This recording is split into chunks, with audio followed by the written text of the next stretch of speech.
Janasena party అధినేత పవన్ కళ్యాణ్ రాజకీయ కార్యకలాపాల్లో వేగం పెంచారు. ఇవాళ తూర్పుగోదావరి జిల్లా క్రైస్తవ మత పెద్దలతో సమావేశమయ్యారు. వారు చెప్పిన అంశాలను పవన్ శ్రద్ధగా విన్నారు. వారి సమస్యలను ఆలకించారు. పవన్ను కలిసిన సందర్భంగా క్రైస్తవ మత పెద్దలు ప్రత్యేక ప్రార్థనలు చేశారు. జనసేనానికి ఆశీస్సులు అందించారు. ఆయన క్రైస్తవుల పవిత్ర గ్రంథం బైబిల్ను బహుకరించారు. ఈ భేటీ సందర్భంగా వారు పవన్కు వినతిపత్రం కూడా సమర్పించారు.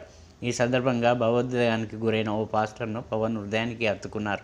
ఇప్పుడు మన తండ్రి అయిన దేవుని దయయు, తన ప్రియకుమారుడైన యేసుక్రీస్తు ప్రభువు వారి యొక్క దివ్య కృపయు, పరిశుద్ధాత్మ దేవుని యొక్క అన్యోన్య సహవాసము, నిత్య ప్రేమ, కాపుదల, ఆదరణ, ఆశీర్వాదములు, దీవెనలు ఇప్పుడును మరల్లప్పుడును ఇటు రీతిగా మీ సన్నిధిగా కూడి చేరి మిమ్మల్ని మాత్రమే స్తుతించి గణపరిచి మహిమపరిచి ఆరాధించి ప్రార్థించిన సకల పరిశుద్ధులందరి మీదను, ప్రాముఖ్యముగా మగత్యంత ప్రియులు జనసేన అధినేత ఆయన గౌరవనీయులు ఆయన కొనిదల పవన్ కళ్యాణ్ గారి మీదను, వారి సంపూర్ణ కుటుంబం మీదను, వారి యొక్క పార్టీ శ్రేణులందరి మీదను ఈరోజు వ్యయ ప్రయాసలతో ఇక్కడికి వచ్చి మరి పవన్ కళ్యాణ్ కలిసి ఇంత సమయం మా కొరకు హెచ్చించినటువంటి మరి సేవకుల మీదను, నీ దాసుని మీదను నీ కృప నీ కనికరములు నిండార్లుగాను మెండార్లుగాను ఉండునుగాక.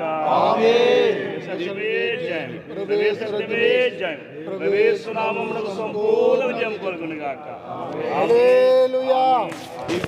దేవుడు నిన్ను దీవించునుగాక, పోషించునుగాక, రక్షకుండవు క్రీస్తు రక్షించునుగాక, పరమ వైద్యుడు స్వస్థ పరచుచుండునుగాక, పనులన్నిటిని సఫల పరచుచుండునుగాక, దైవాత్మ ధైర్యంబు తెచ్చుచుండునుగాక, అంతా నా మోక్షంబు అందజేయునుగాక.